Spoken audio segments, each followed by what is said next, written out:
All right, so I'm going to give my review of the Beyonce album. Now, first of all, I want to let y'all know that I recorded this episode already once and the audio didn't work. So that kind of sucks. So I'm redoing this whole thing. That's how much I love doing this. I already had two episodes too previous that I recorded, but I really wanted to talk about this Beyonce album.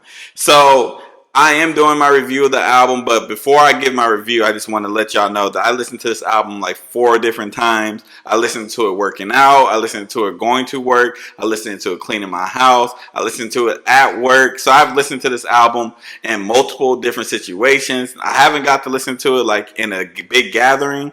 It's because I just haven't been to a big gathering, but I also would love to hear it in a big gathering and then really see how I like this album. But I've listened to it multiple times in multiple different settings is my point. I also, when it comes to an album, I do my research. So I look up the lyrics, I look up the songwriters, the producers, the importance of the songs, the message behind some songs. I do all that. I do my homework is what I'm basically saying. So when you're getting my review of an album, that's what you're getting. You're never going to get a first listen review. That's not what I give. That's just not stuff I'm interested in giving. I don't need to be first. You feel me? So let me get into my review of the album. I took my trusty old notes like I always do. So let's talk about the storytelling.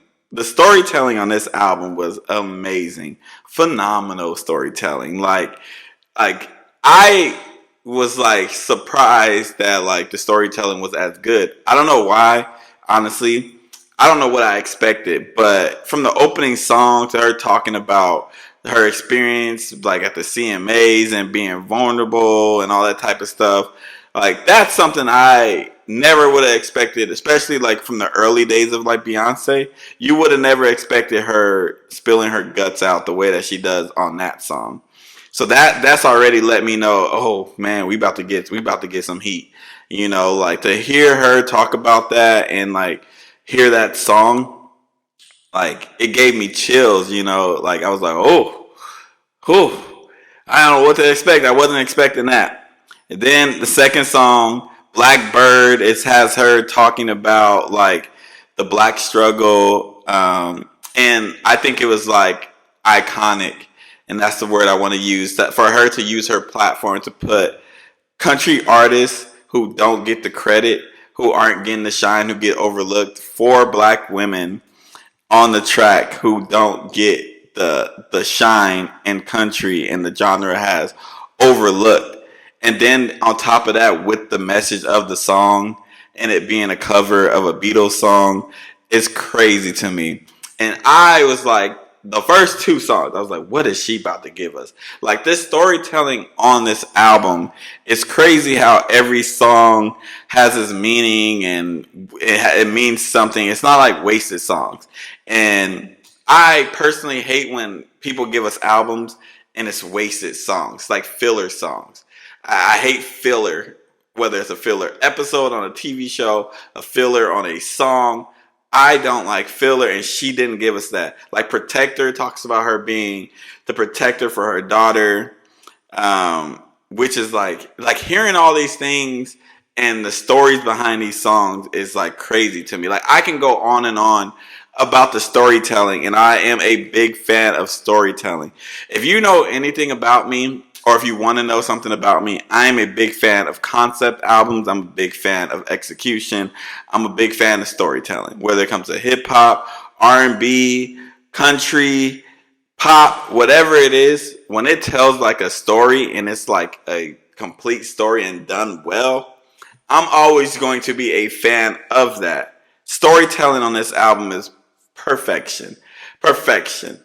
Now, production, this is my favorite part of this album. It's honestly been my favorite part of the last 3 Beyonce albums. Not saying the songs weren't written well, because they were, but the way that the albums are produced is crazy. The flow, the transitions, it sounds like a production of a movie. It sounds like a production of a movie. Like it's like there's different acts, different scenes. It just sounds like a project. You know what I'm saying? Like anytime I think about something like this. I think about when Beyonce was that interview when she was like, "People don't make albums no more," and I think that's what she meant by it. Because when we get a Beyonce album, we're getting a production. It's like Romeo and Juliet. You feel me? We're getting a production at top tier level. But the engineer and on this album, whoever it is, you was in your bag.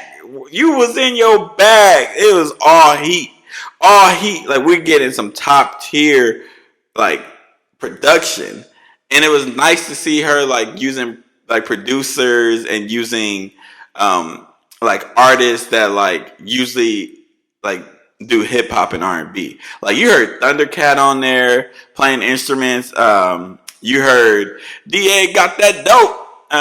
You heard that on there. Swiss Beats is on there. Like it's was nice to see her blend. I guess blend really the package of Beyonce with country. That was dope.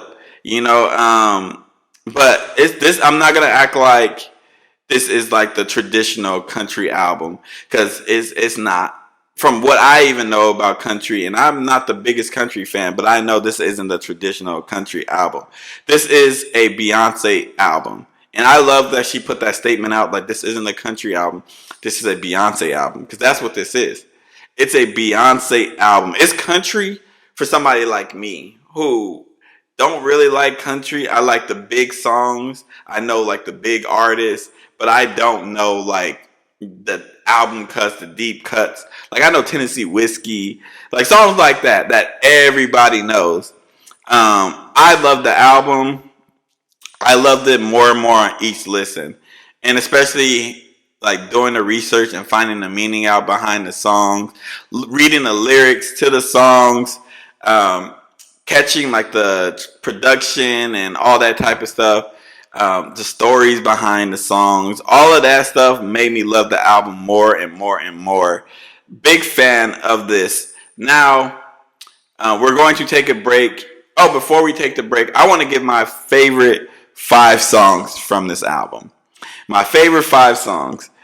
Bodyguard is my favorite song on this project. I think that was crack in that song because that song is a banger. That song is on my playlist already. That song is on my work playlist. Of course, it's the clean version of it. But Beyonce and whoever produced that and wrote that, y'all was in y'all bag when I tell you. Tyrant is another song that I like. Most Wanted with Miley Cyrus. The way that their voices blended is something I never thought would happen. Blackbird. I love that song for the meaning. I love that it put other artists on. I just, I just, I know it's a cover, and it's nice to hear it. And like the importance of that song is why that's one of my favorites. And Yaya is the last one that's my favorite. I think that song ties the whole album together because it talks about genres and blending and stuff like that. Which I see a lot of people have this weird hot take on genres. Um, it's a take that I personally think is stupid. Um, but we'll get into that after the break.